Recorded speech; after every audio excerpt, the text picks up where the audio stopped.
Voilà. Ça, c'est le contrôle, c'est ça. Il y a vraiment des contradictions des deux projecteurs. Il nous a fait ça aussi. Ouais,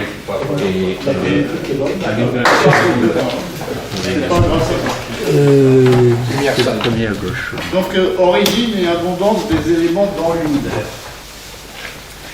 Bon, je ne peux pas dire tout ce qu'il y a à propos là, mais ça va être quelques points là-dessus. Alors, d'une part, avant de commencer, là, je vous rappelle ce que tout le monde sait, ce que vous savez, hein, l'astronomie, c'est une science d'observation. Et comme toutes les sciences, ça se construit avec des faits d'observation. Exactement comme on construit une maison avec un tas de pierres. Et comme les progrès techniques sont énormes, hein, comme je dis, donc les faits observationnels, il y en a de plus en plus, ils sont de plus en plus précis, etc. Mais une simple accumulation de faits, ça ne suffit pas, il faut autre chose. Et cette autre chose, c'est construire une théorie. Un tas de pierres, ça ne suffit pas pour faire une maison. Cette autre chose, c'est construire un modèle, faire une théorie. Et si cette théorie est scientifique, elle est capable de faire des prédictions. Donc on a des observations, on construit un modèle qui reproduit bien les observations, on fait des prédictions, et on retourne aux observations. Si les observations collent avec les prédictions, tout le monde est content, on continue. Si ça ne colle pas, on commence par bien réfléchir si on ne s'est pas trompé. Et si ça ne colle pas, on change la théorie et non pas les observations. Ce qui n'a pas toujours été le cas. Dans le passé, il y a plusieurs siècles, on changeait les observations pour que ça colle avec les idées qu'on avait. Donc là, une théorie scientifique, elle fait des prédictions et on vérifie par les observations. Et je vous rappelle que la science, c'est une aventure humaine et collective, et non pas une activité solitaire et nationale. Alors juste, vous l'avez peut-être déjà vu, mais comme c'est une science d'observation, quelle est la couleur des dromadaires? Alors j'aime bien montrer ça dans les classes, chez les élèves, parce que spontanément, il y en a qui vont répondre noir. Et c'est faux. Et donc je leur dis aux élèves, avant d'interpréter une observation, regardez-la bien. Donc là, la photographie, elle a été prise à la verticale du troupeau, au moment où le soleil se couchait, de façon à ce que l'ombre noire sur le sable soit la forme d'un dromadaire. Donc en réalité, les dromadaires ne sont pas noirs, mais ils sont clairs. Vous voyez le dos des dromadaires. Donc ça, c'est rigolo de montrer ça dans les classes, parce qu'il y en a qui se précipitent, c'est noir, mais non. Avant d'interpréter, il faut bien regarder. Et puis là, c'est pareil. Là, vous avez reconnu, hein, la Terre, la nuit. Mais il y a un problème là. Il ne peut pas y avoir la nuit partout en même temps. Donc c'est bien aussi chez les élèves de leur montrer ça, il ne peut pas y avoir la nuit partout. Donc c'est un montage. Et alors je leur dis, à la télévision, vous avez des montages, mais on ne vous dit pas que c'est un montage des fois. Alors il faut le retrouver. Bon là c'est évident, mais... Là, puis ça c'est un dernier exemple, là vous l'avez déjà vu, vous voyez là il y a 6 lames, le nom, puis il y a des damiers, puis il y a 2 cases là arrivées. Et là moi je vous dis, les 2 cases ont la même couleur. Voilà. C'est-à-dire que le cerveau lui-même, parce que vous savez que les ondes lumineuses arrivent dans l'œil, sont transformées en signaux électriques, et le cerveau reconstruit l'image. Et parfois il se trompe. Il peut se tromper, le cerveau lui-même peut se tromper. Bon, ça c'est très connu, hein, les psychologues, ils vous expliquent ça très bien. Alors, encore une petit truc historique. Auguste Comte, hein, vous avez entendu parler d'Auguste Comte, la philosophie positive, 1830. Voilà ce qu'il écrivait en 1830. Mais il n'y a aucun moyen envisageable qui nous permettrait un jour de déterminer la composition chimique des étoiles. Leur structure minéralogique. Nos connaissances concernant les étoiles sont nécessairement limitées à leur comportement géométrique et mécanique. Alors, évidemment, c'était faux. À l'époque, on n'avait pas encore inventé la spectroscopie, et donc, ils pensaient que jamais on saurait. Maintenant, évidemment, on peut trouver l'abondance des éléments. Et alors, vous allez voir que, grâce à la spectroscopie et à d'autres choses, on peut reconstituer l'histoire. Je vous rappelle le tableau périodique des éléments, Mendeleïev, 1869. Ça, c'est le tableau pour les chimistes. les abondances relatives dans l'univers. Donc, voilà l'abondance des éléments. Vous voyez, il y a tous les éléments là, tous les éléments avec le numéro atomique, tous les éléments naturels. Et vous avez les abondances en fixant le silicium à 10 puissance 6. Donc, tout ça par rapport à 10 puissance 6. Vous voyez l'hydrogène, l'hélium extrêmement abondant, lithium, beryllium, bore très peu abondant, et tout le reste, voilà. Donc ça, c'est les abondances cosmiques. C'est-à-dire, grosso modo, on se compare toujours à ça.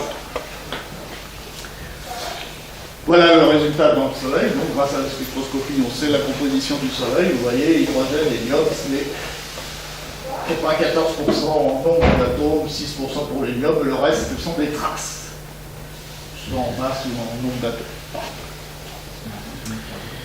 Vous avez vu le tableau périodique des éléments pour les chimistes, ça c'est la même chose, tableau périodique des éléments pour les astronomes. Donc, pour les astronomes, il y a deux éléments, il y a l'hydrogène, l'hélium et tout le reste sont des métaux. Vous voyez, donc, tous les éléments chimiques, c'est pour les astronomes, hein, c'est des métaux et c'est pouillème à côté d'hydrogène ou hélium. Alors, d'où c'est venu tout ça? Moi, je me place là dans la théorie classique du Big Bang, la théorie qui, à l'heure actuelle, est la plus solide pour expliquer tous les faits d'observation. Ce qui ne veut pas dire que dans le détail, il n'y ait pas de problème, mais globalement, elle explique très bien les observations, et elle est même capable, la théorie du Big Bang est même capable de faire des prédictions qui ont été vérifiées. Peut-être je vous dirai un mot là-dessus tout à l'heure. Donc on se place dans ce cadre-là, la théorie du Big Bang, qui sous-entend évidemment la relativité générale d'Einstein. Alors le Big Bang, il repose sur plusieurs piliers observationnels. Voilà, il y a quelques savants qui ont participé à l'élaboration de cette théorie, évidemment Einstein, les Sanger, l'abbé Georges Lemaître, abbé, donc religieux, mais lui, petit aparté, religieux, c'est-à-dire lui, il séparait bien la religion et la science. Il n'a jamais voulu mélanger les deux, contrairement à certains autres, même à l'heure actuelle. Georges Gamow, évidemment, Friedman, le mathématicien aussi. Et donc les quatre piliers, ou les trois piliers de la théorie du Big Bang, le premier, c'est l'expansion. L'univers est en expansion. Alors ça a été... Voilà, vous l'avez fait attention, mais ça c'est l'application de l'effet Doppler. Vous connaissez tous l'effet Doppler, hein, une sirène qui se rapproche de vous, une sirène qui a une certaine fréquence, quand elle arrive vers vous, vous êtes immobile sur le trottoir, vous l'entendez, quand elle se rapproche de vous, vous entendez un son plus aigu, alors que le son émis est toujours le même. Un son plus aigu, quand ça s'éloigne, un son plus grave. Bon, il y a la même chose pour les ondes lumineuses. Voilà ce qui a fait donc ce qu'on appelle le décalage vers le rouge d'une galaxie. Donc, on fait le spectre d'une galaxie. Dans le spectre d'une galaxie, on a plein de raies d'absorption qui sont dues aux quantités d'étoiles qu'il y a dans cette galaxie. Ces raies d'absorption sont dues à des éléments bien précis, des éléments chimiques, parce que vous savez que chaque élément chimique a une signature spectrale unique, donc on ne peut pas se tromper, comme un code barre.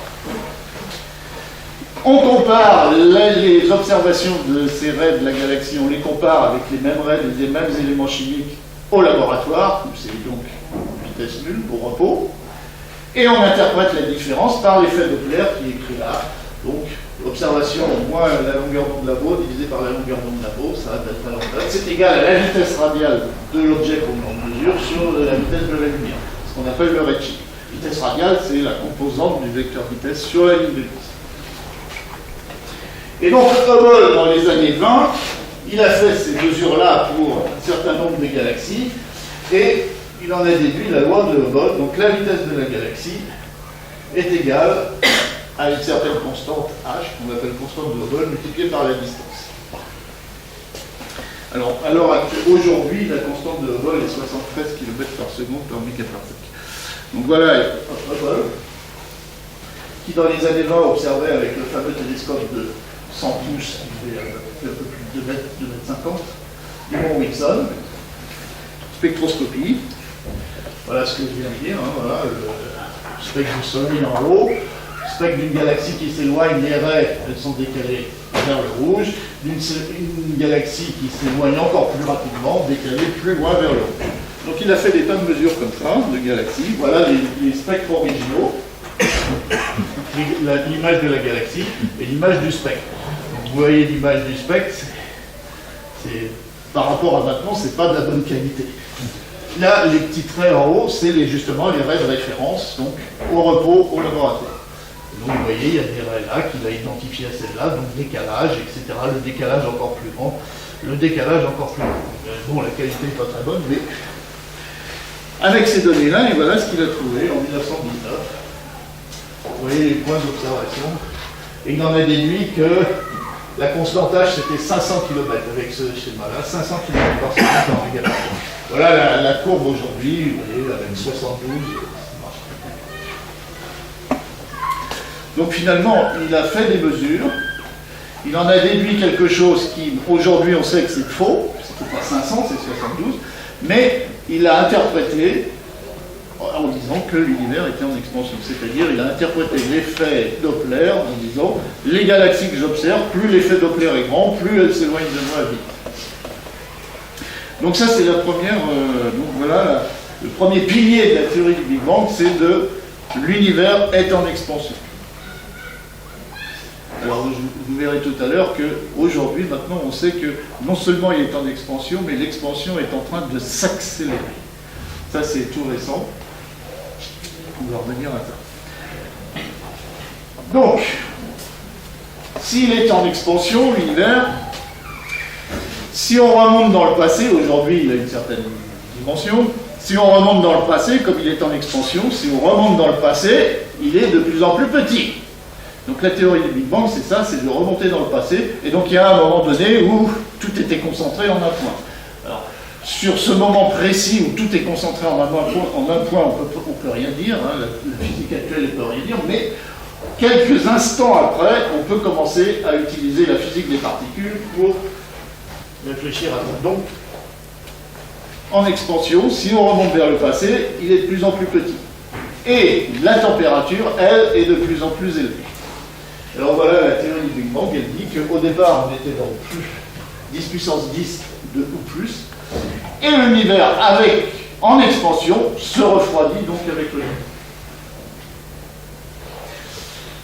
Aujourd'hui, la température de l'univers, c'est 2,7 degrés Kelvin. Je vais revenir là-dessus, c'est ce qu'on appelle le fond diffus cosmologique. À peu près 15 milliards, enfin 13,7 milliards d'années. La température démarre très très élevée et elle diminue, elle se refroidit au fur et à mesure de l'expansion. Et au bout de 100 secondes, aux alentours de 100 secondes, disons 3 minutes, la température atteint de l'ordre de 2 milliards de degrés, et à ce moment-là, il y a ce qu'on appelle la nucléosynthèse primordiale. C'est-à-dire qu'à cette température-là, les particules élémentaires, les quarks et tout ça, se fondent pour fabriquer des protons.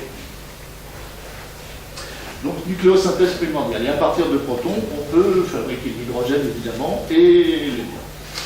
Puis la température continue à diminuer avec le temps, avec l'expansion.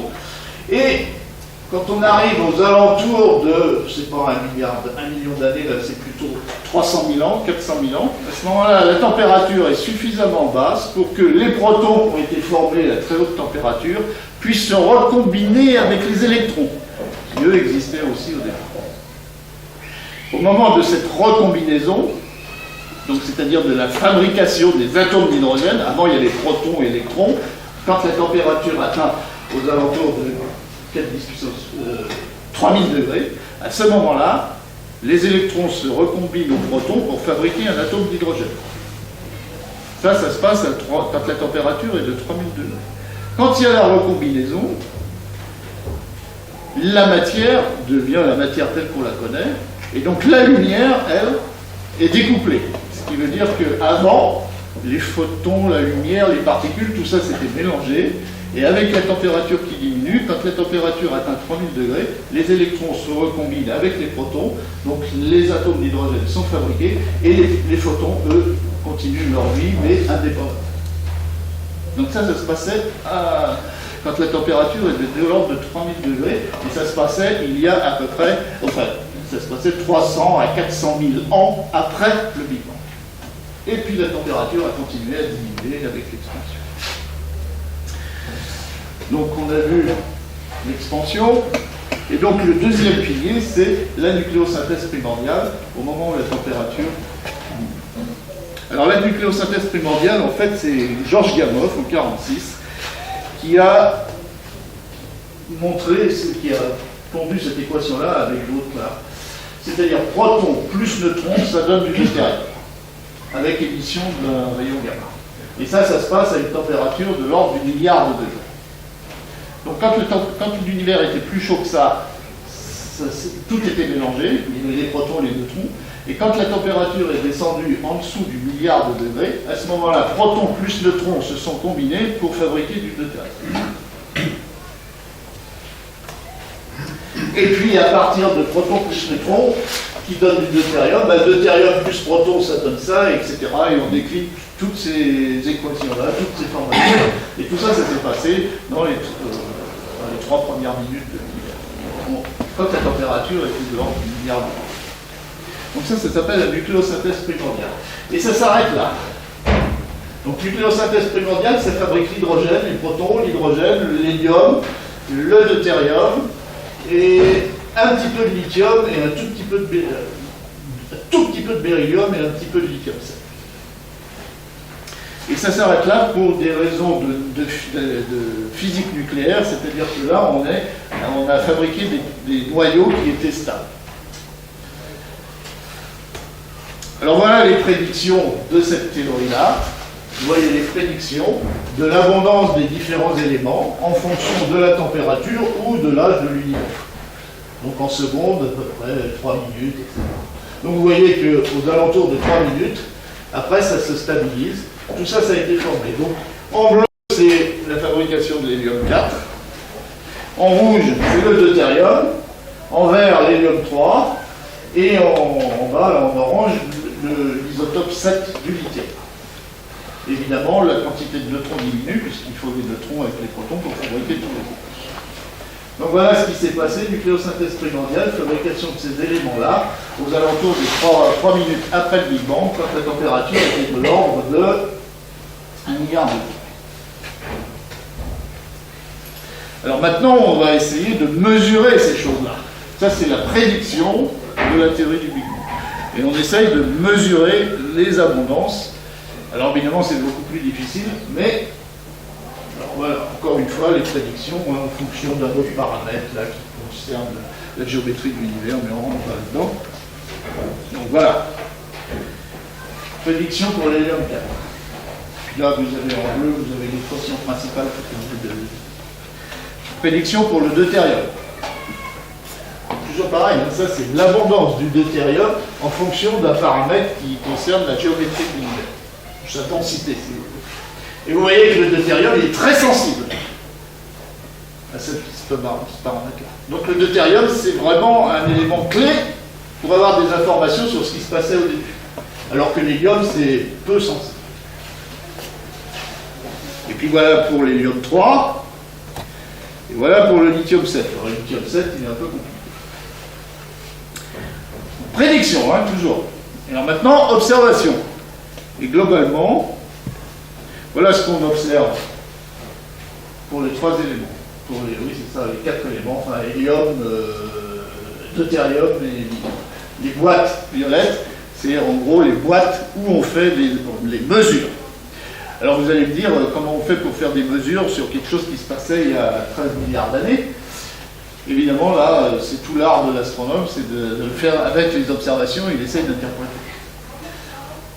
Ces mesures-là sont faites dans ce qu'on appelle des quasars. Les quasars, c'est des objets qui sont extrêmement loin dans l'univers et qui traversent, dont la lumière, quand ils émettent de la lumière, cette lumière traverse plein d'autres galaxies sur la ligne de visée. Et on essaye de faire la spectroscopie de ces quasars et de détecter les raies d'absorption dues à la matière qui est dans les galaxies intervenantes. Et à l'intérieur avec ces raies d'absorption, on fait des mesures d'abondance. Et je reviendrai là-dessus comment on fait pour faire ça. Alors évidemment, cette matière qui est sur la ligne de visée, comme le quasar est très loin, comme cette matière, ce sont des galaxies qui sont très éloignées, on est remonté dans le temps, mais on n'est pas remonté jusqu'à 13,7 milliards d'années. Alors on essaye d'interpréter ça. Mais comme vous voyez là, les boîtes, elles sont en accord les unes avec les autres, et donc ça c'est un des piliers fondamentaux de la théorie du Big Bang, c'est-à-dire que les prédictions sont en accord avec les observations. Alors, ce qui ne veut pas dire que dans le détail, il n'y ait pas des débats et des problèmes. Mais vous voyez, globalement, ça colle bien. Voilà. Donc, c'est ça qu'on appelle la matière baryonique, mesurée de cette façon-là. La matière baryonique, c'est la matière telle qu'on la connaît, avec des protons, des neutrons, etc. Ça, c'est ce qu'on appelle la matière lumineuse. Vous voyez, donc ça, en gros, c'est le paramètre de densité de l'univers. Matière baryonique, abondance. La matière lumineuse, c'est quand vous faites une photographie du ciel, vous avez des étoiles, des galaxies, vous essayez d'évaluer la matière nécessaire pour représenter la lumière que vous enregistrez sur une photo. C'est ce qu'on appelle la matière lumineuse. Et quand on fait ces estimations-là, on s'aperçoit que on n'en a pas assez pour reproduire la matière baryonique. Ce qui veut dire qu'il existe de la matière non lumineuse. C'est ça la matière noire. C'est-à-dire qu'il faut rajouter à la matière lumineuse, il faut rajouter de la matière qui n'émet pas de lumière, il faut rajouter de la matière pour expliquer les abondances qu'on observe. Et puis d'un autre côté, là, vous avez l'expansion. Alors l'expansion fait que la densité ne peut pas être plus grande que ce paramètre-là. Parce qu'effectivement, si ce paramètre-là était plus grand, ben, il n'y aurait pas d'expansion, mais il y aurait l'inverse. Et puis, entre les deux, une autre façon d'estimer la densité de matière, c'est ce qu'on appelle la matière gravitante, avec des informations du genre, vous mesurez ce qu'on appelle le théorème du viriel, vous mesurez les vitesses des galaxies, vous mesurez leur énergie, vous appliquez ce théorème-là et vous en déduisez une masse. Avec cette masse, on trouve qu'il y a... Elle contient donc la matière. Et puis voilà. Et alors, évidemment, si le paramètre il est gros 1, ce paramètre de densité, ça veut dire qu'au-delà de ce paramètre-là, eh bien, l'univers un jour devrait, l'expansion un jour devrait s'arrêter et retomber. Et là, vous allez voir qu'on a découvert que ça ne va pas se passer comme ça. Donc, je vous ai dit qu'il y avait un accord global, mais pour ne pas vous cacher la réalité, là, vous avez plusieurs observateurs, plusieurs équipes qui ont déterminé des abondances. Vous voyez qu'ils ne sont pas tous d'accord entre eux. Donc, il existe toujours des débats, mais globalement, il y a accord entre les prédictions et les observations. Tous ces débats-là sont des débats, la façon dont on interprète les raies, la façon dont on en déduit les abondances. Bon, je recommence.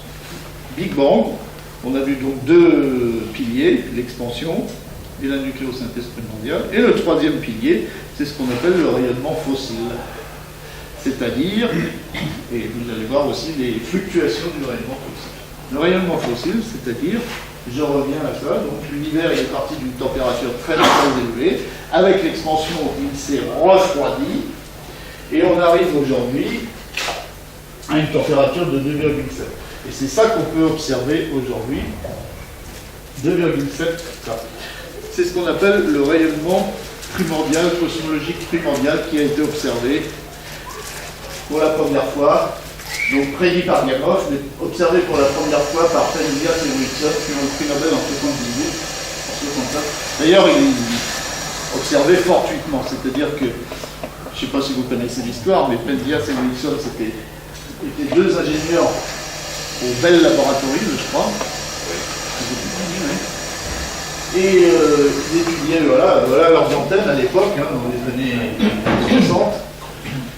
Et donc, ils étaient chargés d'étudier cette antenne-là, parce que dans les observations de cette antenne, il y avait un bruit qui restait en permanence.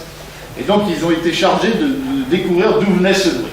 Et finalement, après plein de péripéties, ils en ont conclu qu'on n'arrivait pas à éliminer ce bruit. C'était donc pas un bruit, c'était autre chose, on ne sait pas quoi. Et en ce moment par le satellite Planck. Et donc ça a donné le prix Nobel en 2006. Voilà Matter et Swoosh. Et voilà la courbe qu'ils ont observée. Et cette courbe-là, qui est une courbe de corps noir, de température 2,725 K, avec une très grande précision. Ce qu'on aimerait, donc on mesure ça, ce qu'on aimerait, c'est vérifier bien que cette température, elle suit bien cette courbe-là, c'est-à-dire mesurer la température de l'univers dans le passé. Et ça a été fait récemment. Récemment, on a mesuré dans des galaxies suffisamment éloignées pour que le redshift corresponde à quelque chose par là. Et on a bien mesuré, grâce à des raies d'absorption qui sont dues à je ne sais plus quel élément, je crois que c'était le silicium. Vous savez que dans les éléments chimiques, les raies sont dues au passage d'un électron d'un niveau à un autre. Dans un certain élément, je crois que c'est le silicium, je ne suis pas sûr. Disons que c'est le silicium. Dans le silicium, il y a des électrons qui passent d'un niveau à l'autre et qui fabriquent donc des raies. Ils mettent des photons, ils absorbent des photons. Ils fabriquent des raies. Et il y a des raies qui correspondent à une différence d'énergie qui est justement égale de l'ordre de quelques degrés. Et on a mesuré dans des galaxies lointaines la température et on a trouvé de l'ordre de 7 K. C'est-à-dire qu'on arrive à démontrer que la température de l'univers, elle suit bien cette courbe-là. On n'a pas encore été mesuré là, mais on commence déjà à remonter. Donc voilà, c'est de plus en plus solide. Donc Kobe, donc, il a été lancé en 92. Donc il mesurait dans le domaine millimétrique la courbe du point noir, c'est-à-dire l'émission de l'univers dans son entier. Voilà l'image. Ça a été fait après avec un autre satellite qui s'appelait WMAP, vous voyez beaucoup plus précis, toujours dans le domaine millimétrique. Et à l'heure actuelle, il y a Planck, le satellite Planck, qui est le satellite de l'Agence spatiale européenne, qui fait la même chose, mais encore plus précis, toujours dans le domaine millimétrique, parce que 2,7, la courbe du point noir à 2,7 degrés K, c'est dans le millimètre. Donc Planck a été lancé en 2009 depuis Kourou, et bon, si ça nous intéresse, le satellite Planck, hein, d'ailleurs c'était un satellite extrêmement difficile à faire, parce que pour observer dans le millimétrique, les détecteurs, évidemment, ou le satellite lui-même, il émet beaucoup dans le millimétrique. Donc il faut refroidir énormément. Il faut tellement refroidir qu'il faut refroidir à l'hélium liquide le plus près possible du zéro absolu. Et faire ça dans l'espace, c'était extrêmement difficile. Maintenant, l'Europe sait faire ça, mais ça a été un challenge. Bon, il se baladait autour du point L2 de Lagrange, et voilà le résultat. Donc, je résume tout. Donc le Big Bang. Ah bah j'ai oublié de vous dire qu'il y avait des fluctuations. Là, vous voyez là, les images là, ne sont pas uniformes. Il y a des parties bleues, des parties vertes, et là c'est encore plus précis. Ce qu'on mesure, c'est température. Et on s'aperçoit que cette température, elle n'est pas uniforme partout dans le ciel, il y a des fluctuations. Ces fluctuations sont extrêmement petites, c'est de l'ordre de 10,5, mais on arrive à le mesurer. Et ces fluctuations de température de l'ordre de 18,5, dans une image de l'univers 400 000 ans après le début après le Big Bang, ces fluctuations de température correspondent à des petites fluctuations, donc très faibles, de densité. C'est la température, vous voyez, et c'est à partir de ces fluctuations-là qu'on peut remonter à la fabrication des grandes structures de l'univers. C'est-à-dire que c'est ces petites fluctuations de température qui correspondent à des petites fluctuations de densité qui, avec le temps et avec la gravité, vont fabriquer les grandes structures de l'univers qu'on observe maintenant. Alors voilà, on peut résumer tout ça maintenant. Vous avez alors, avec Planck, hein, les dernières données du satellite Planck disent bien que l'âge de l'univers, c'est de l'ordre de 13,7 milliards d'années, et 13,7 milliards d'années, et c'est devenu quelque chose de précis, dans le cadre de la théorie du Big Bang. Peut-être qu'un jour, la théorie du Big Bang, on en trouvera une qui sera encore mieux, mais pour l'instant, elle est très solide. Ah oui, je vous ai dit tout à l'heure qu'elle était capable de faire des prédictions, je ne vous l'ai pas rappelé, mais pour faire les courbes de prédiction des abondances, il fallait supposer un temps de vie du proton. Donc, les astrophysiciens ont supposé un temps de vie du proton, et pour faire coller les observations avec les prédictions de la théorie du mouvement, il fallait un temps de vie du proton de l'ordre du quart d'heure, et ça a été mesuré après au CERN et ailleurs. Et il y avait une autre prédiction, c'était le nombre de neutrinos, le nombre de flaveurs de neutrinos. Il y a des neutrinos muoniques, des neutrinos tauiques, etc. Et ben voilà, ils ont supposé un certain nombre de familles de neutrinos, et ça a été vérifié. Bon, alors on résume tout ça. 13,7 milliards d'années, au départ le Big Bang, les fluctuations quantiques. Il y a eu un phénomène d'inflation, mais je ne rentre pas dedans, d'ailleurs je ne suis pas spécialiste du tout. Mais pendant un très court instant, l'univers, les dimensions de l'univers ont exponentiellement grandi. Ça s'appelle l'inflation. Et pourquoi on a été obligé d'introduire l'inflation? C'est pour expliquer pourquoi par exemple l'univers est uniforme quand on le regarde à très grande échelle. Ça, c'est donc observé 300 000 ans après le Big Bang. On observe les fluctuations 300 000 ans après le Big Bang, c'est-à-dire au moment où il y a recombinaison des électrons avec les protons pour fabriquer les atomes d'hydrogène. C'est pour ça que tous les atomes d'hydrogène dont nous sommes faits ont 13,7 milliards d'années. Nous sommes donc très vieux. Les protons, l'hydrogène. Donc les fluctuations quantiques, là, les fluctuations du fond cosmologique, qui correspondent à des petites fluctuations de densité, qui, avec le temps et avec la gravité, vont fabriquer les grandes structures qu'on voit, les galaxies, etc. Ici, il y a une partie noire qu'on appelle les âges sombres, parce que pendant tout ce temps-là, c'est-à-dire à peu près pendant 400 millions d'années, il n'y avait pas encore d'étoiles. Les étoiles n'étaient pas formées, et évidemment pas de galaxies. Donc il n'y avait pas encore de lumière comme on peut le voir maintenant.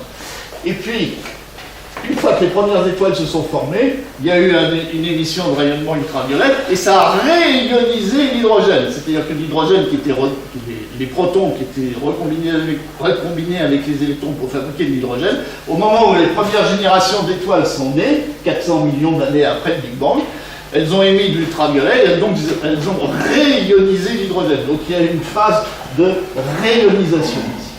Et puis après, avec le temps, voilà, on arrive à ce qu'on connaît maintenant.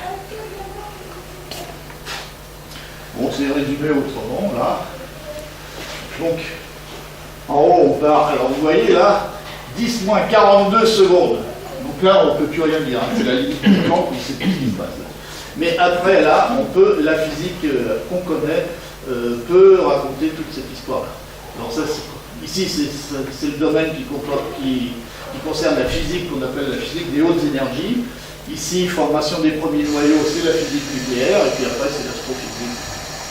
Donc les échelles, et bien là, c'est 1 minute, là, c'est 300 000 ans en combinaison, 400 millions d'années, les premières étoiles, et puis nous, on est là-bas, on est ici. Enfin, nous, on est ici, puis ça va continuer à se refroidir. Une autre façon de le montrer. L'univers est chaud et ionisé, 300 000 ans, l'univers devient neutre et opaque parce qu'il y a la recombinaison, les âges sombres, pas encore d'étoiles, les premières étoiles, ou les premiers quasars, par exemple, et puis réionisation, et puis après ça évolue avec le temps. C'est clair tout ça ou... Alors, quand je vous ai dit fluctuation, voilà les fluctuations observées par le satellite Planck, évidemment, ils vont essayer d'en tirer un maximum de choses. Alors, la taille des fluctuations de température détermine la taille de l'objet qui sera formé à cet endroit-là. C'est ce que je disais. Les petites fluctuations de température correspondent à des petites fluctuations de densité qui, avec le temps, vont fabriquer des structures. Donc, la taille des fluctuations de température détermine la taille des objets. Plus les petites fluctuations sont nombreuses par rapport aux grosses, plus on va former de petites galaxies, etc. Et donc les théoriciens, ils jouent avec ces choses-là et avec les données, ils jouent avec les tailles et ils comparent tout ça pour essayer de voir comment ça a évolué plus précisément. Voilà les dernières, ce qui a été publié par le satellite Planck là, récemment. L'âge de l'univers, vous voyez, 13,73, plus ou moins 0,12, donc c'est précis. Le taux d'expansion aujourd'hui, donc c'est de l'ordre de 70, constante de Hubble. l'âge de l'univers au moment de l'émission du rayonnement fossile, donc au moment de l'émission de ces choses-là. Donc je vous ai dit 300 000 ans, mais la mesure précise, c'est 376 000, plus ou moins 3 000 ans. Et l'âge de l'univers, au moment de la naissance des premières étoiles, 445 millions d'années, plus ou moins 80. Donc ça, c'est les chiffres qui ont été publiés récemment par le satellite Planck. Ils vont publier beaucoup d'autres informations, mais l'année prochaine. Parce qu'il faut c'est extrêmement difficile d'analyser toutes ces données. Et peut-être que là, j'ai mis pourquoi. Non, pas encore. Voilà. Bon, ce qui sera publié l'année prochaine, une fois qu'ils auront fait toutes ces analyses, c'est ce qu'on appelle le spectre de puissance. Bon, alors, je ne vais pas rentrer dans les détails, surtout que je ne suis pas spécialiste de ça. Mais c'est une mesure, ici, là, c'est une mesure caractéristique de l'amplitude des écarts de température. Et ça, c'est en fonction de la taille angulaire des tâches. C'est ce que je vous expliquais juste avant. Voilà ce qu'on prédit, voilà ce qu'on observe. Vous voyez les points noirs. Pour l'instant, ça colle à peu près bien. Ça, c'est les courbes théoriques avec différents paramètres cosmologiques. Mais globalement, ça colle bien. Mais si j'ai bien compris les résultats qui ont été publiés, c'est que ici, mais là ça ne se voit pas parce que c'est trop comprimé, mais c'est ici il y a un petit désaccord. Et ce petit désaccord, évidemment, les théoriciens se sont focalisés là-dessus, parce que éventuellement ça pourrait être l'indication de quelque chose de tout à fait nouveau en physique des particules. Et ça, il faut énormément de temps. Alors, ce qui a été découvert aussi récemment, enfin en fait ça a donné lieu au prix Nobel il y a 2 ans, c'est que l'univers était en expansion, mais que l'expansion était en accélération. Et ça a été fait. Voilà, accélération de l'expansion de l'univers. Ça a été mesuré avec des supernovas. Les supernovae, hein, c'est des étoiles très massives qui explosent à la fin de leur vie. Elles sont donc extrêmement lumineuses et on peut les voir très loin. Et si on mesure l'énergie émise par ces supernovas, en faisant quelques suppositions, on peut en déduire les distances et l'interprétation de toutes ces mesures dit que l'univers est en expansion accélérée. L'expansion s'accélère. Alors comment expliquer ça? Eh bien c'est à partir de... Pour expliquer ça, on introduit ce qu'on appelle l'énergie noire. Alors là, je ne peux pas vous rentrer dans les détails, ce n'est pas du tout mon sujet. L'énergie, moi ça me fait penser à la fin du 19e siècle, où, à la fin du 19e siècle, il y a des physiciens qui disaient on a à peu près tout trouvé, il reste quelques petits détails, quelques chiffres après la virgule, mais globalement on a tout trouvé.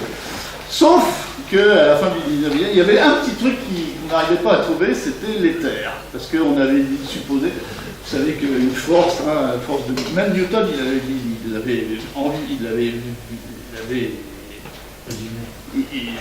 avait l'intuition de ça, la force qui se transmet de façon instantanée d'un endroit à un autre, il y avait un petit problème. Bon, à la fin du 19e siècle, on a introduit l'éther pour expliquer ça, et on cherchait à mesurer la vitesse, par exemple, de la Terre par rapport à l'éther, les fameuses expériences de Michelson et Morley, et on n'arrivait pas. Il y avait un problème de fond. Et Einstein est arrivé, il a introduit la relativité générale qui a expliqué. Bah, peut-être qu'on en est au même point en ce moment, c'est-à-dire qu'il y a un truc de fond qu'on ne comprend pas, alors on l'a appelé l'énergie noire, on ne sait pas ce que c'est, et on attend un nouvel Einstein. Donc l'énergie noire, c'est quelque chose, alors on n'a aucune idée de ce que c'est, mais c'est quelque chose qui se comporte comme une pression négative. Je ne sais pas si vous pouvez imaginer ce que c'est qu'une pression négative. Pression négative, ça veut dire que c'est donc en expansion. Et donc c'est ça qui expliquerait l'accélération de l'expansion. Mais c'est pas complètement n'importe quoi, je vais vous dire. Einstein, quand il avait fait sa relativité générale, je ne sais pas si vous le savez, mais à un moment donné, il avait introduit ce qu'on appelle la constante cosmologique. Il l'avait introduite dans ses équations parce que lui, il voulait un univers statique. Donc il a dit, moi je ne veux pas d'expansion, donc je mets une constante. Et après, il a dit, peut-être que c'est la plus grande erreur de ma vie, c'est d'avoir mis cette constante. Mais peut-être pas. Parce que justement, cette énergie noire, alors les théoriciens peuvent la rapprocher de cette constante cosmologique. Et finalement, cette constante cosmologique magnifique introduite par Einstein et qu'il a rejetée après, pourrait être cette énergie noire. Dans les équations, ça pourrait représenter cette énergie. Alors si on croit toutes ces choses-là sur l'énergie noire, voilà le contenu de l'univers à l'heure actuelle.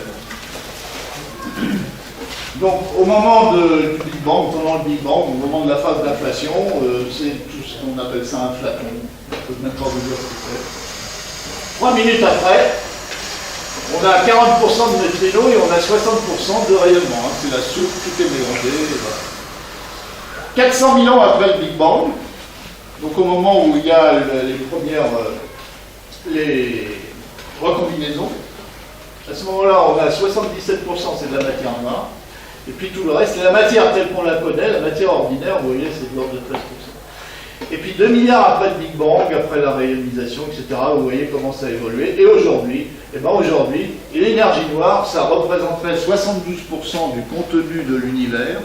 C'est-à-dire qu'on est au 21e siècle, il y a 72% de l'univers, on ne sait pas ce que c'est.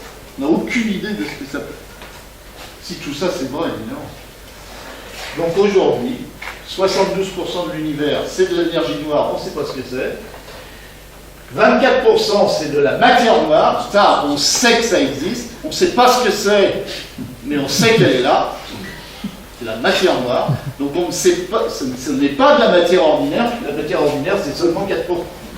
C'est-à-dire que tout ce qu'on connaît là, ça ne représente que 4% de l'univers, du contenu de l'univers. 24% c'est de la matière noire, c'est-à-dire on sait qu'elle existe, parce qu'on mesure, on observe ses effets, par exemple les effets dynamiques ou sur les rotations des galaxies, etc. On observe les effets, mais on ne sait pas en quoi c'est fait. On ne sait pas quelle sorte de particules. En tout cas, on sait que ce n'est pas des particules ordinaires comme des protons, des neutrons. Ça pourrait être des neutrinos, mais les récentes mesures au CERN montrent que la masse du neutrino n'est pas suffisante, même s'il y a beaucoup de neutrinos, c'est pas suffisant pour expliquer ça. Donc c'est forcément autre chose, et il y a plein d'expériences qui essayent de trouver ce que c'est. Ça pourrait être par exemple ce qu'on appelle des WIMP, des Weakly Interactive Massive Particles, c'est des particules qu'on n'a pas encore détectées, mais qui sont suffisamment massives pour expliquer ça, et qui sont très faiblement, qui interagissent très faiblement avec la matière, c'est pour ça qu'on a du mal à les détecter, comme les neutrinos d'ailleurs. Mais ça pourrait être, pour le moment, on n'a pas la réponse de ce que c'est, mais on sait que ça existe. Ces 24%, ils sont là. On ne sait pas en quoi ils sont faits, mais ils sont là. Les 72%, aucune idée. Et nous c'est 4%. Enfin, la matière qu'on connaît, les étoiles, tout ça, 4%. Et puis ça va continuer à évoluer dans le temps. Là, vous voyez une prédiction pour dans 30 milliards d'années. Dans 30 milliards d'années, il n'y a pratiquement plus que de la matière noire, de l'énergie noire. Moi, je ne peux pas vous en dire plus. Maintenant, je reviens au tableau périodique des éléments. Donc, hydrogène, hélium, hydrogène fabriqué dans les trois premières... les protons fabriqués dans le Big Bang et l'hydrogène lui-même avec les électrons fabriqués 300 000 ans après le Big Bang.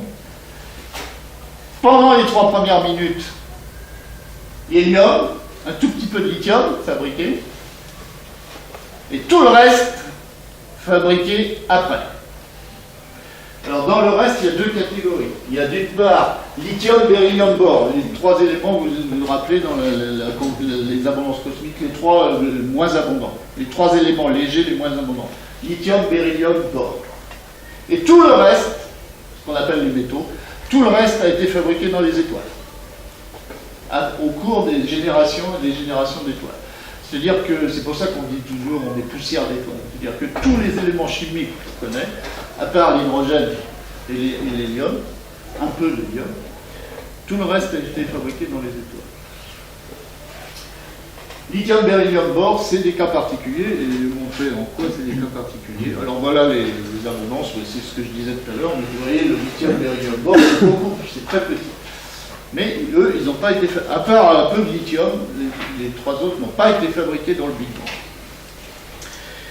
Et justement, c'est Reeves avec Fowler qui ont expliqué la formation du lithium, beryllium et bore. Alors Fowler, lui, il a obtenu le prix Nobel, Reeves ne l'a pas eu, il ne l'aura pas, mais bon, il aurait pu l'avoir. Voilà, donc ils ont expliqué avec toutes ces réactions chimiques ce qu'on appelle des réactions de spallation. Et ces éléments-là, lithium, lithium 6, un peu lithium 7, beryllium, bore, ces trois éléments-là ont été fabriqués par ces réactions-là dans le milieu interstellaire.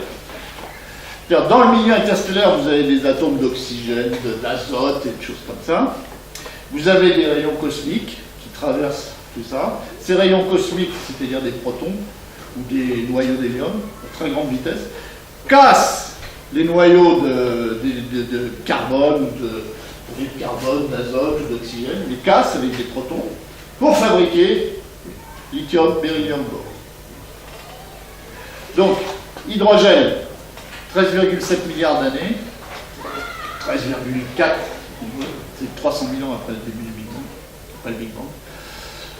Hélium, à peu près le même âge, mais il y a aussi de l'hélium fabriqué dans les étoiles.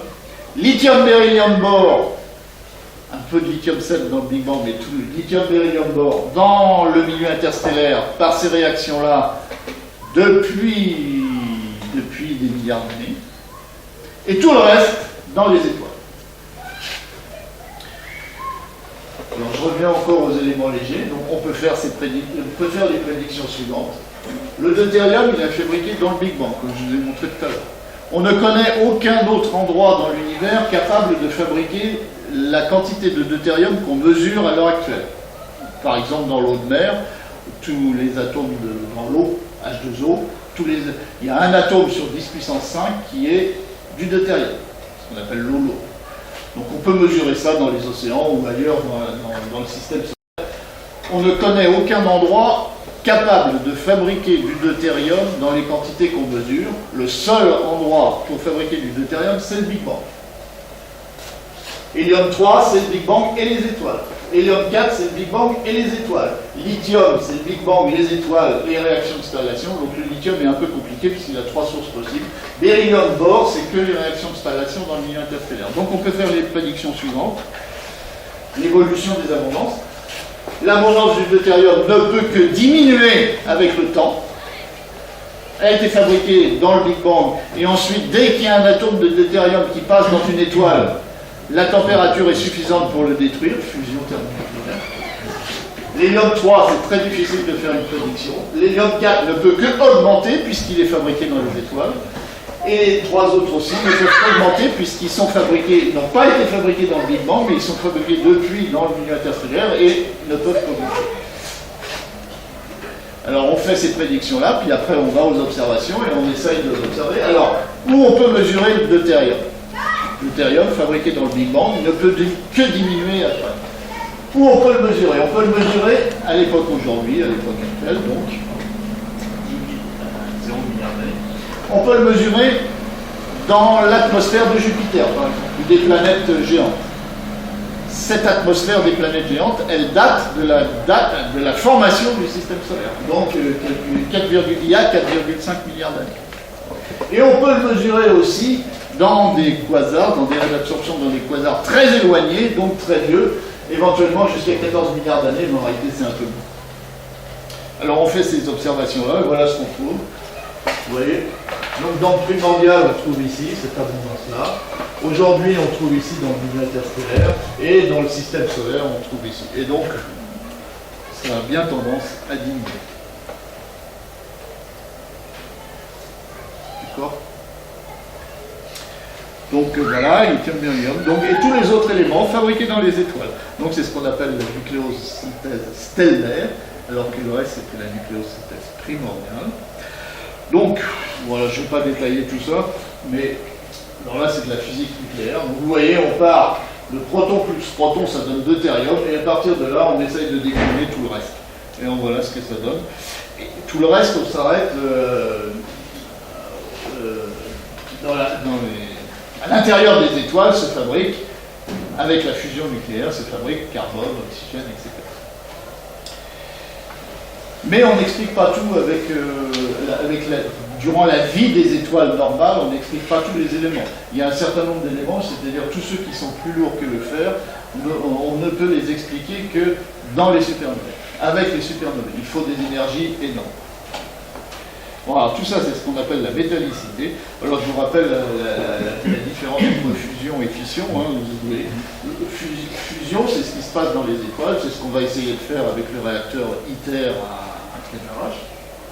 Vous prenez, par exemple, un atome de deutérium, un atome de tritium, vous les faites fusionner, et ça va fabriquer un atome d'hélium, et puis ça va émettre un neutron. Vous mesurez la masse avant et la masse après.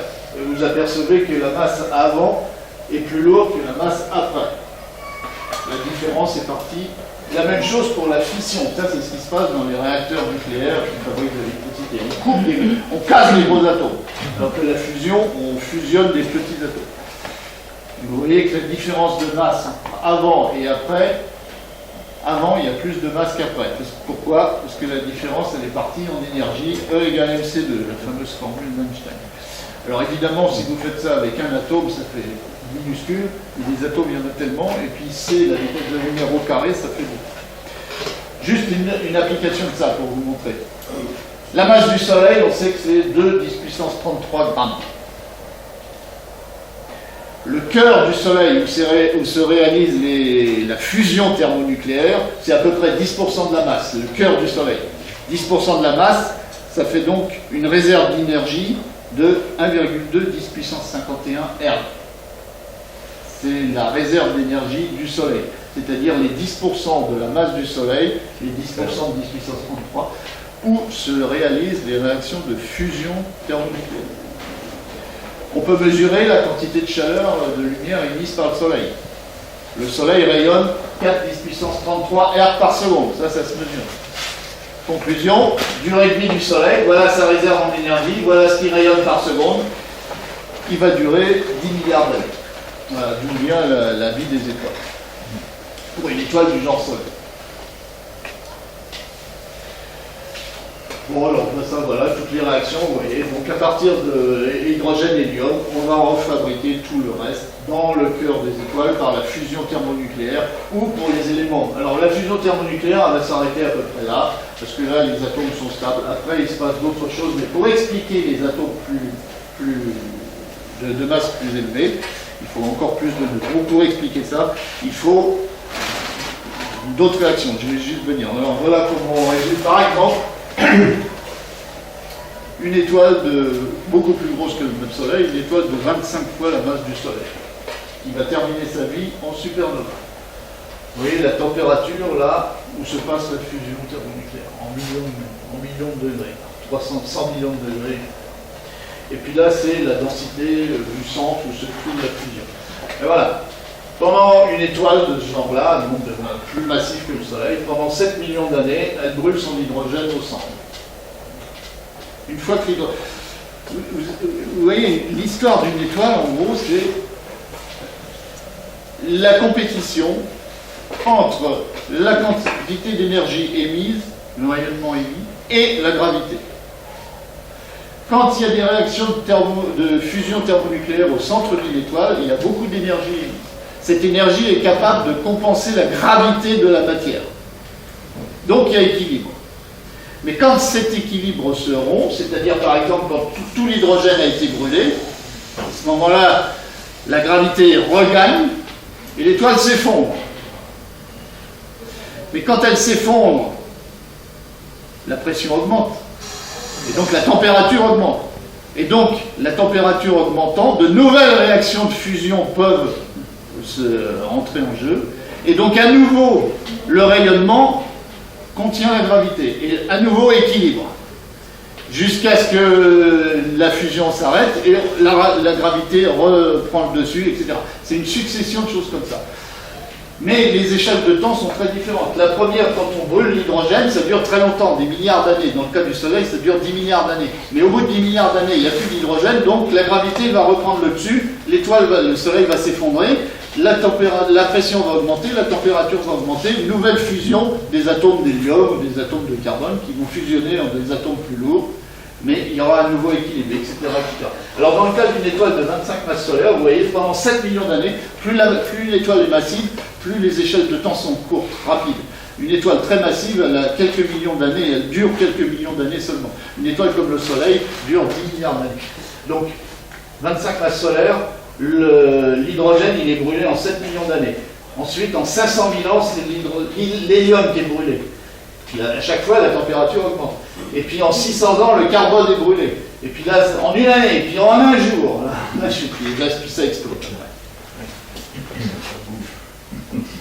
Alors quand ça explose, ça s'appelle une supernova. Alors vous voyez, donc la fusion se fait de couche en couche, et jusqu'au noyau de fer. Donc la température est très élevée, hein, je vous ai dit, la succession d'effondrements, de rayonnements, jusqu'au noyau de fer. Alors là, le noyau de fer, il est ainsi fait qu'il est stable. Et donc c'est là que se passe le phénomène de supernova, c'est que quand les noyaux de fer là, sont faits ici, le rayonnement, il n'y a plus assez de rayonnement, donc la gravité gagne. Donc l'étoile s'effondre. Mais là, c'est tellement stable que ça s'effondre sur quelque chose qui... Alors, je ne sais pas comment expliquer, mais ça va faire comme un rebondissement, c'est là l'explosion. Ça fait l'explosion de supernova, quelque chose de catastrophique. Et tous les autres éléments, après, plus lourds que le fer, vont se fabriquer justement pendant cette explosion. Par ce genre de réaction. Alors c'est ce qu'on appelle il faut rajouter de plus en plus de protons, donc des protons de plus en plus, des protons lents, des protons rapides, etc. Et on fabrique tous les éléments, puis on ne va pas rentrer dans ces choses-là, mais enfin tous les éléments qu'on connaît sont fabriqués comme ça, plus lourds que le fer. Voilà. Donc là vous avez le cycle d'une étoile, le cycle de la vie d'une étoile. Donc, une étoile se forme, et c'est ce que je raconterai ce soir, dans le milieu interstellaire. Voilà, on commence là, on a une grande nébuleuse, et à partir de là, la nébuleuse va voilà, pour former une étoile, hein, il faut partir de quelque chose, d'une masse de gaz et de poussière extrêmement grande, qui, du fait de son poids, va s'effondrer sur elle-même. Donc en s'effondrant, au centre, la pression va augmenter. Vous avez tous gonflé un vélo. Quand la pression augmente, la température augmente. Et ça continue à s'effondrer. La température augmente. Quand ça atteint 10 millions de degrés, les premières réactions de fusion s'allument, et donc l'étoile est née. Voilà, bon, le nuage, etc. L'étoile est née, protostar. Bon. Alors, des fois, l'étoile n'est pas suffisamment massive, c'est ce qu'on appelle des naines brunes. Ce pas des vraies étoiles. Si l'étoile est suffisamment massive, c'est-à-dire plus que 0,07 fois la masse du Soleil. Si vous avez une masse plus grande que 0,07 fois la masse du Soleil, ça deviendra une étoile. Donc ça devient une étoile. Alors quand elle est du genre Soleil, c'est-à-dire une masse solaire, elle va passer 10 milliards d'années sur ce qu'on appelle la séquence principale, et puis là, ça va devenir une géante rouge, et puis ça va donner une naine blanche. Si c'est une supernova, ça va donner, supernova, c'est-à-dire des étoiles très massives, à ce moment-là, ça va donner, une fois l'explosion terminée, ça va donner ce qu'on appelle une étoile à neutrons ou éventuellement un trou noir. Ça dépend de la masse qui a explosé. La naine blanche, l'étoile à neutrons ou le trou noir, c'est ce qu'on appelle des résidus, mais tout ce qui est dans ces résidus-là reste dans ces résidus-là. Alors que tout ce qui a explosé dans la supernova, ça a explosé dans le milieu interstellaire. Et le cycle repart après. C'est-à-dire qu'à chaque génération d'étoiles, la métallicité augmente. Et aujourd'hui, on a une métallicité de l'ordre de 2% dans l'univers. Et avec le temps, ça va être de plus en plus. Voilà, donc le cycle de la matière interstellaire, je reparlerai de ça ce soir. Est-ce que vous en avez assez là, ou vous voulez savoir comment on mesure les abondances? Directement on les mesure. Encore. Mais tout le monde n'a pas dit encore. Encore. Ah. Alors comment on mesure les abondances? C'est par la spectroscopie. Et c'est grâce à la spectroscopie qu'on fait avancer la science. Hein. Les images c'est très bien, c'est très utile, mais s'il n'y a pas la spectro, on n'avance pas. Bon, la spectro, vous savez ce que c'est qu'un spectre. Hein, l'arc-en-ciel, c'est le spectre du Soleil. Le spectre de la lumière du Soleil. L'arc-en-ciel est fabriqué par les petits boules d'eau, hein, qui réfractent la lumière qui se réfracte. Donc, l'arc-en-ciel, on l'appelle l'arc-en-ciel. La lumière, c'est une onde électromagnétique, hein, vous savez, champ électrique, champ magnétique, perpendiculaire, qui se propage à une vitesse de la lumière, justement. Donc ça s'appelle une onde électromagnétique. Voilà, ce qu'on fait. propagent avec une certaine longueur d'onde. À l'intérieur d'un atome, vous avez un noyau et vous avez des électrons qui se baladent autour. Alors se baladent, c'est entre guillemets, parce que c'est beaucoup plus compliqué que ça. Mais bon, vous avez des électrons qui peuvent changer de niveau d'énergie. Donc les électrons se baladent autour à certains niveaux d'énergie. Et ils peuvent passer d'un niveau à l'autre. Quand ils passent d'un niveau plus élevé à un niveau moins élevé, ça va émettre un photon dont la longueur d'onde correspond exactement à la différence d'énergie entre les deux niveaux. Et s'il passe d'un niveau moins élevé à un niveau plus élevé, à ce moment-là, il va absorber le même photon. C'est ça qui crée les raies spectrales. Les raies spectrales sont créées par le passage d'électrons d'un niveau à un autre. Et les électrons ne sont pas n'importe où, ils sont sur certains niveaux, et chaque élément chimique a une signature spectrale unique qu'on ne peut pas confondre. D'où, c'est comme ça qu'on sait qu'il y a du calcium à tel endroit ou du sodium, etc. Alors vous voyez quelques exemples de spectres. En haut, c'est le spectre de l'azote, l'hélium, le fer, le calcium. Donc vous voyez, chacun a un système de raies unique, qui est complètement différent de tous les autres. Donc quand vous faites un spectre d'un objet, vous essayez de repérer les raies, de voir lesquelles correspondent à ces éléments. Alors par exemple, vous voyez une nébuleuse qui émet un spectre en émission.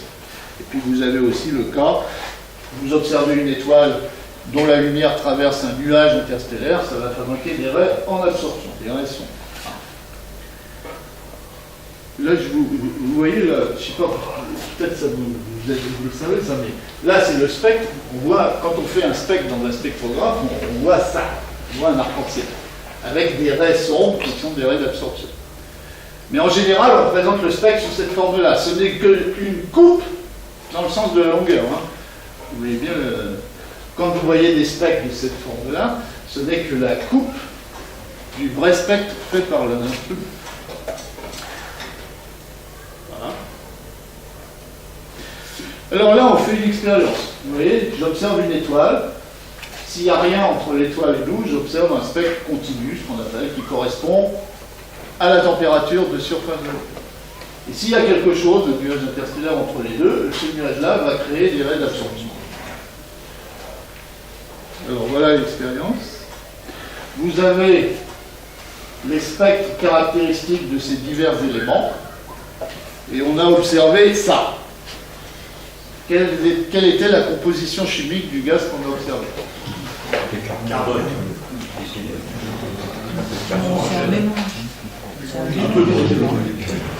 Il y avait presque tout sauf.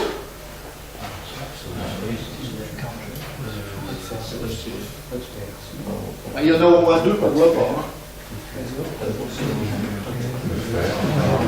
Le fer, il a des raies là comme ça, elles ne sont pas là.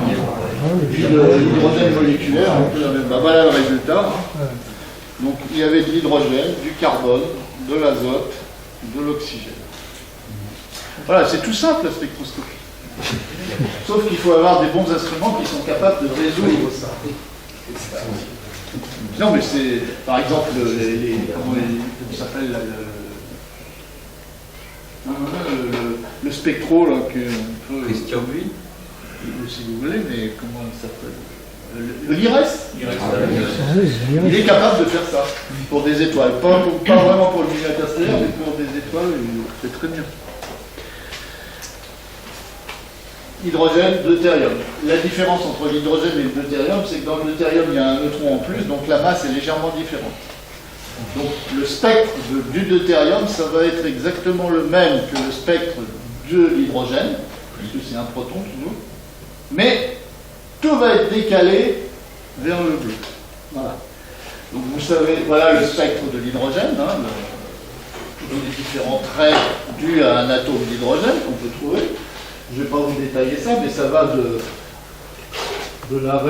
du niveau fondamental.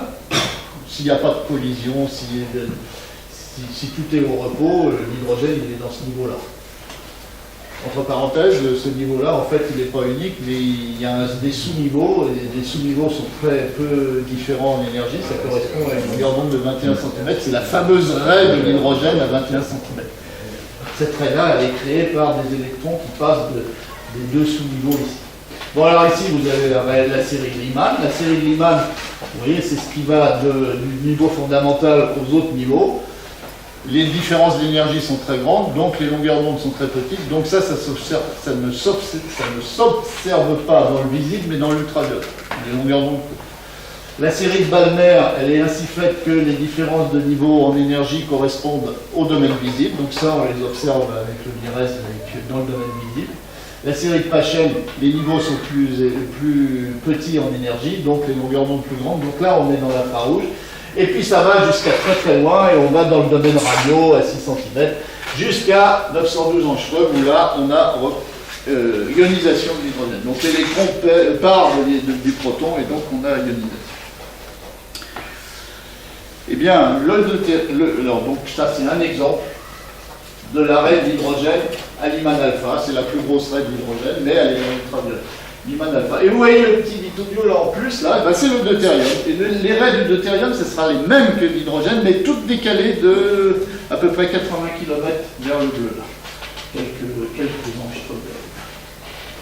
Et le deutérium, je vous ai montré que c'était un élément particulièrement intéressant. Donc on essaye de mesurer cette abondance de cet élément-là. Alors ça se fait avec le télescope spatial Hubble qui observe justement dans l'ultraviolet. Il est au-dessus de l'atmosphère, c'est pour ça qu'il est très utile, c'est parce qu'il peut voir dans l'ultraviolet. Et puis je vais vous parler aussi du satellite FUSE qui, lui, vous voyez, qui est aussi dans l'atmosphère, dans l'espace. Lui, il était en plus spécialisé. Hubble, il peut observer jusqu'à 1200 angstroms. Il va dans l'ultraviolet, mais pas dans le très ultraviolet. Et FUSE, lui, il observait dans ce domaine-là. Alors évidemment, Hubble, il observe là, c'est un très grand domaine, puis le domaine visible, il est là. Et vous pourriez me demander, puis les rayons X sont par là, donc vous pourriez me demander pourquoi faire un satellite exprès dans ce domaine-là. Ben, la matière est ainsi faite, les atomes sont ainsi faits que la grande majorité des raies qui correspondent donc à des sauts d'électrons d'un niveau à l'autre. La grande majorité des raies tombent dans l'ultraviolet lointain. C'est pour ça qu'on a besoin d'un satellite ici. Voilà.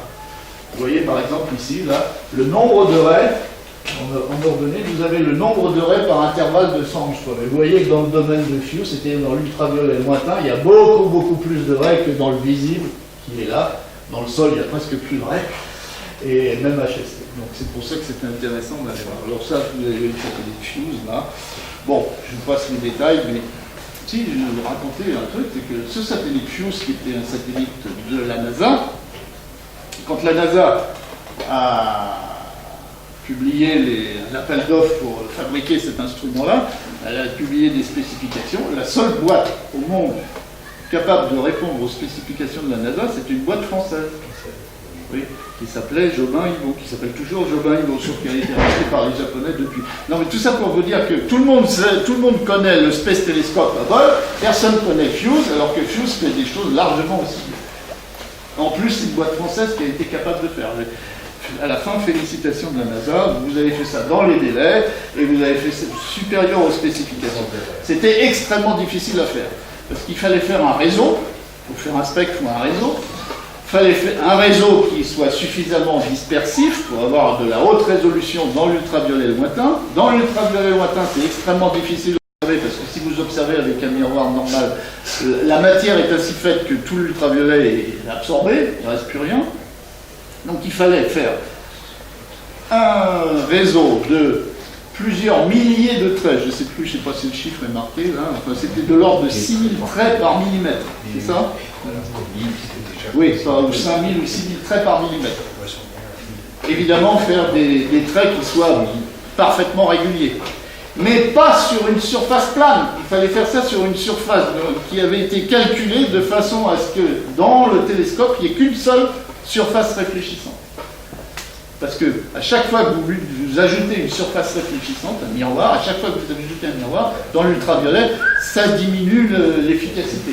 C'est-à-dire que même avec une seule surface réfléchissante, l'efficacité totale, c'était traduit en centimètres carrés, c'était quelques centimètres carrés, même pour un télescope de plusieurs décimètres de diamètre.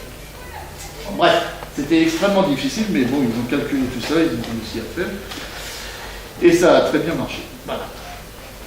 Voilà, bon, le réseau, il y en avait 4 d'ailleurs des réseaux. Donc, ça c'est une série d'images, vous voyez le télescope en train de se construire. Là on va l'emmener à la fusée, etc. Voilà, on va le mettre sur le... Voilà, la fusée qui se monte, hein, une fusée Delta à Cap Canaveral.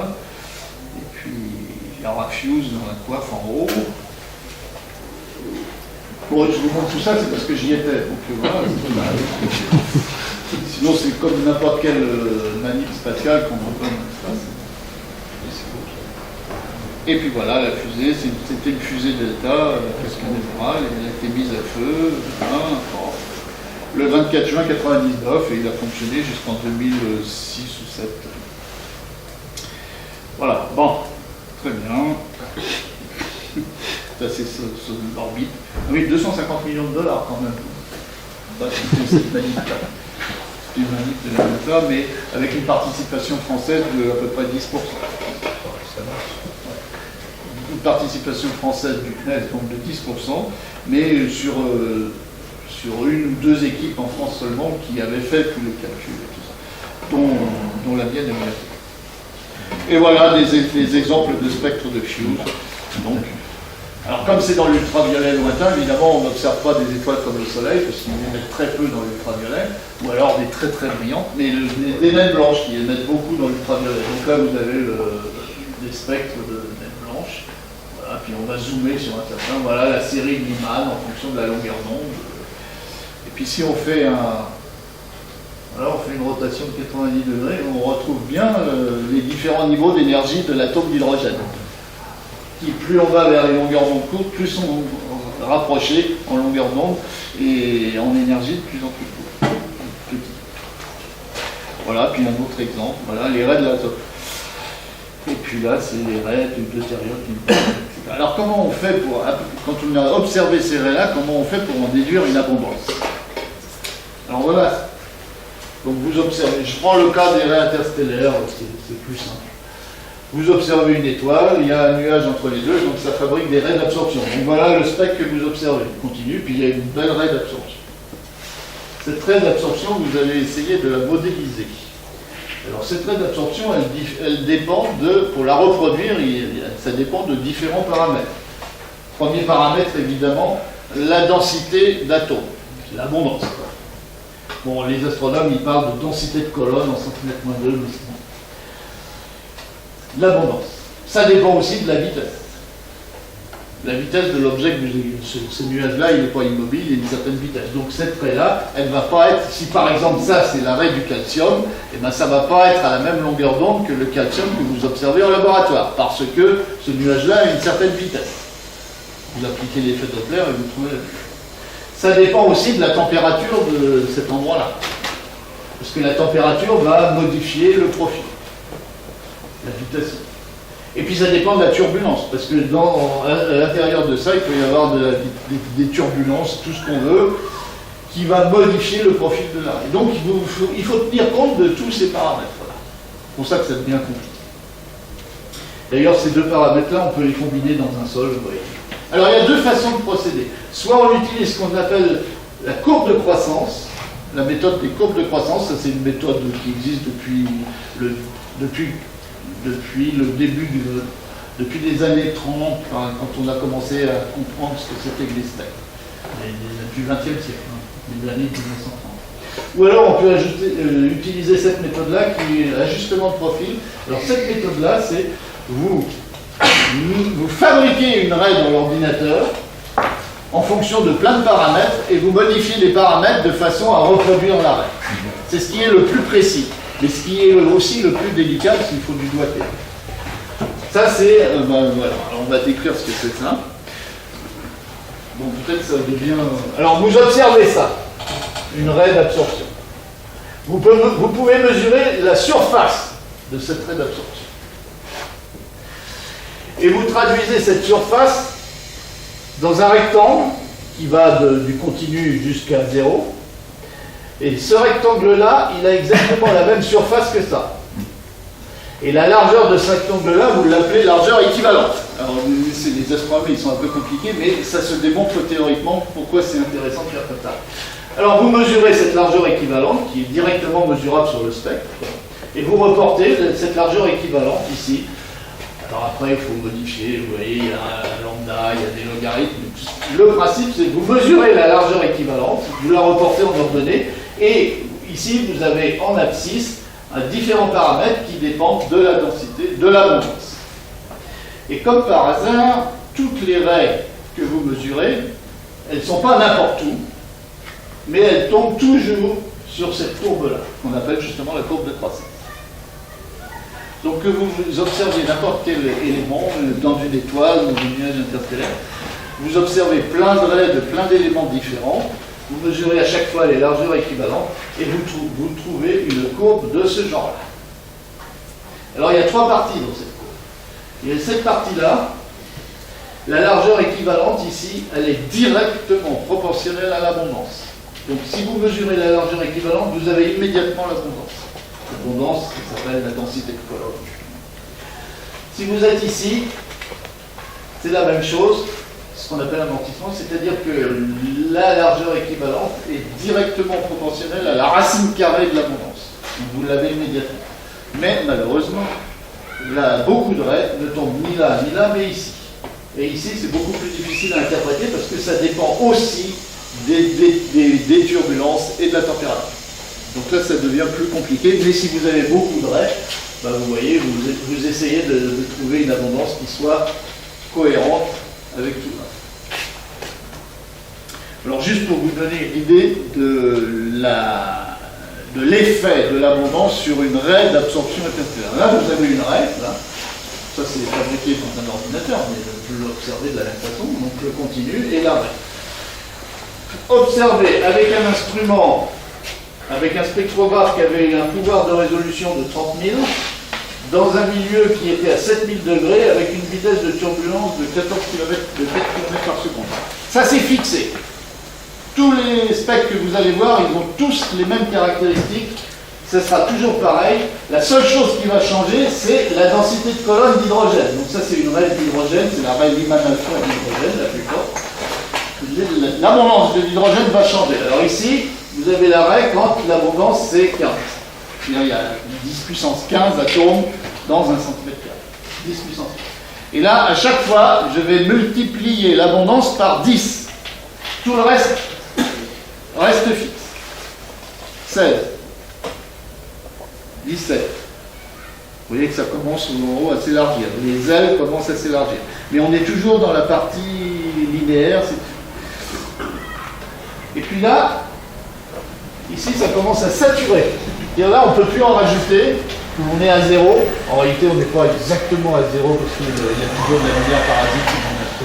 Enfin bref, on est à 0. On ne peut plus en rajouter, donc c'est les ailes qui vont grossir. Là, on est dans la partie au milieu, là. Voilà.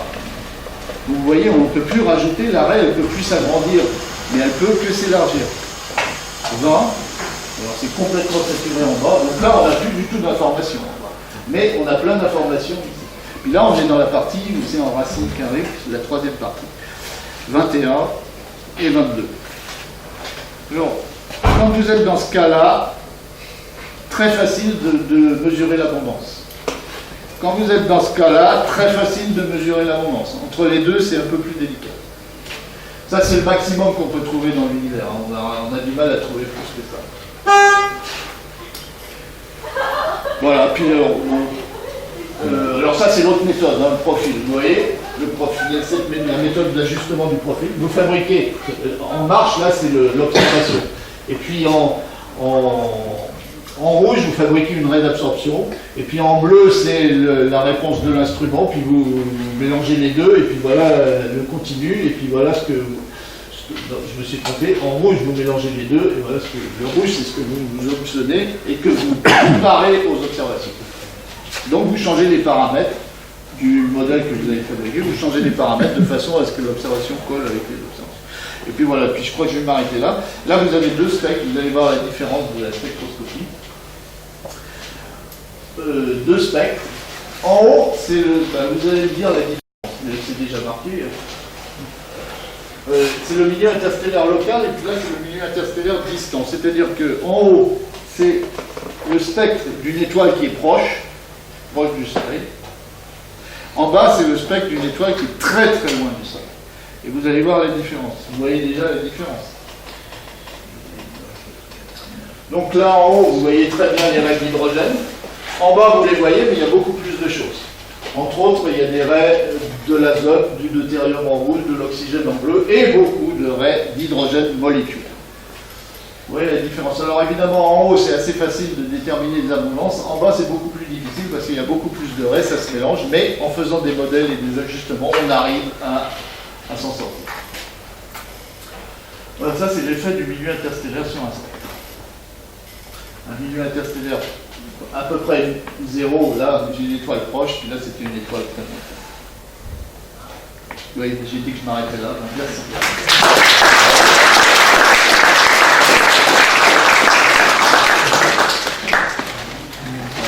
C'était un peu long. Non. C'est un peu trop compliqué, technique.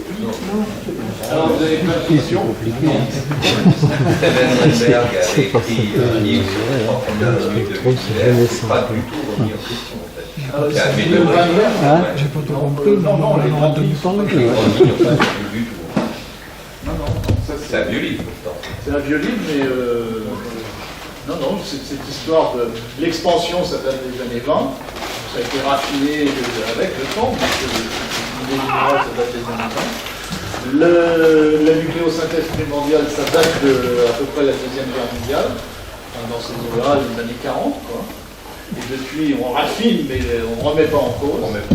Et puis le rayonnement cosmologique, ça a été imaginé dans les années 40, observé dans les années 60, et puis raffiné de plus en plus, mais toujours pas remis en cause. Ça viendra après. L'inflation est L'inflation. L'idée de l'inflation, c'est pas. Je sais pas, 30 40 ans, mais. Non, tout ça, c'est pas très vieux. Oui, oui, ça passe vite. Mais c'est incroyable d'imaginer que la Deuxième Guerre mondiale, c'est pas si vieux que ça quand même. Et ben, juste avant la Deuxième Guerre mondiale, on ne savait pas comment fonctionnaient les étoiles. Plein de choses comme ça. On ne connaissait pas les quasars, on ne connaissait pas les étoiles de neutrons, le rayonnement cosmologique, on n'avait pas observé. Enfin, c'est fou, la vitesse. Et ça continue. Le rayonnement, c'est 65. Le rayonnement cosmologique, vous savez, il est bien 65, 60. Mais eux, ils n'ont pas interprété. Oui, oui. Dans d'autres cas, il y a un truc qui vient, c'est parce qu'ils ont une prix Nobel. Première partie de votre exposé, vous avez parlé de la fusion nucléaire. Donc, vous disiez que le deutérium était en quantité limitée en raison de sa formation par des étoiles. Non. Non. Le deutérium est fabriqué dans le Big Bang, et après, Il est limité. après on ne sait pas en fabriquer ailleurs. Donc, dans le projet à Garage, on travaille sur le projet ITER, on dit que l'énergie nouvelle, qu'on ne verra probablement pas de notre génération, parce que vous savez pas assez vite quand même, on transforme donc le deutérium, tritium en hélium, et on dit que c'est une énergie gratuite et illimitée, c'est faux. Non, c'est vrai. Ah bon, c'est vrai. Parce que c'est vrai dans le sens que du deutérium, il y en a autant qu'on veut. Ah, il y en a vraiment, Dans les océans, il y en a à peu près un atome, tous les 100 000 atomes d'hydrogène, il y a un atome de deutérium. Les atomes d'hydrogène dans l'océan, il n'y en a pas 100 000, il y en a des milliards et des milliards et des milliards. négligeable par rapport aux réserves pétrolières actuelles. Ah bah oui, non, mais ça, de ce point de vue-là, c'est presque éternel, quoi. Ça te rassure. La fusion. Non, le deutérium a été fabriqué dans le Big Bang et après, il ne peut être que détruit. On n'a jamais trouvé un autre endroit pour fabriquer du deutérium. Ça ne se fabrique pas dans les. Au contraire, à chaque fois qu'il y a du deutérium qui passe dans le cœur d'une étoile, il est brûlé pour fabriquer autre chose. Donc il ne peut que diminuer avec le temps. Mais il en reste suffisamment sur Terre pour qu'avec ITER, on reproduise ce qu'il y a dans le Soleil et on ait donc de l'énergie à ne plus savoir quoi en faire. Quand ça marchera, quand ça marche pas. Enfin, si, c'est très difficile parce qu'il faut pas seulement de la température. Pour avoir la fusion, il faut à la fois une température très élevée et une densité très élevée. Il y a un critère de Dawson. Et on arrive à avoir la température nécessaire pendant une fraction de seconde. Enfin bon, voilà. Le CA, on sait beaucoup plus que moi là-dessus. Alors, je ne vais pas vous parler de deutérium, mais poser une question sur un élément dont je sais qu'il est très rare sur Terre, et la question est à tiroir. Est-ce qu'il est très rare dans l'univers ou dans l'univers connu où on peut faire de la spectroscopie? Et s'il en est ainsi, pourquoi l'élément en question s'appelle le scandium? Parce que dans le tableau périodique des éléments, il se trouve bien avant le fer. Donc pour le produire, théoriquement, il n'y aurait pas besoin de supernova. Mais il y a des bizarreries dans le tableau périodique des abondances, et le scandium, on n'en connaît que quelques kilos sur toute la Terre. Donc je reste avec cette question depuis des décennies. Pourquoi est-il si rare? Ben, je ne sais pas. Désolé. Non, mais moi je suis pas spécialiste de physique nucléaire, comme ça, donc je ne sais pas le scandium, mais il y a d'autres. C'est les terres rares aussi. Alors les terres rares sont rares, mais moins rares que d'autres éléments. Par exemple, le rhodium, sur Terre toujours, est extrêmement rare. J'ai montré les abondances, il y en a très très peu. Il y en a certains, c'est en dessous du lithium beryllium bore. Ouais. Non, dans la courbe générale des abondances cosmiques, il y a l'hydrogène hélium très élevé, le lithium beryllium bore très peu, puis tout le reste, après, ça descend. Mais il y a des fluctuations. L'explication des fluctuations, je ne sais pas. Quand vous avez montré une graphe de la synthèse primordiale, où on voit la formation de l'hélium, de ces éléments-là, et parallèlement la décroissance des neutrons. Oui. J'ai pas bien vu peut-être, mais à un moment donné, la quantité des éléments formés se stabilise et les neutrons continuent à baisser. Pourquoi?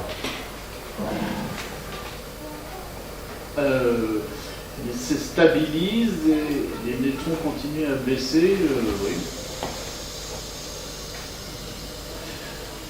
Probablement. Là, alors la journée, et cette vallée n'est pas tout à fait linéaire, elle est un petit peu incurvée. Disons pour les noyaux lourds, stables ou quasi stables, il y a plus de neutrons qu'il y a de protons. Ça explique pourquoi il y a des noyaux instables. C'était pas ce que j'étais dans les. Ils sont pas le nombre de neutrons diminue, alors que les autres mais à un moment donné ça se stabilise, mais sans doute parce qu'ils s'en fabriquent de plus en plus. Et puis alors après ce qui se passe au-delà de la courbe, ça c'est. Je sais pas, c'est pratique.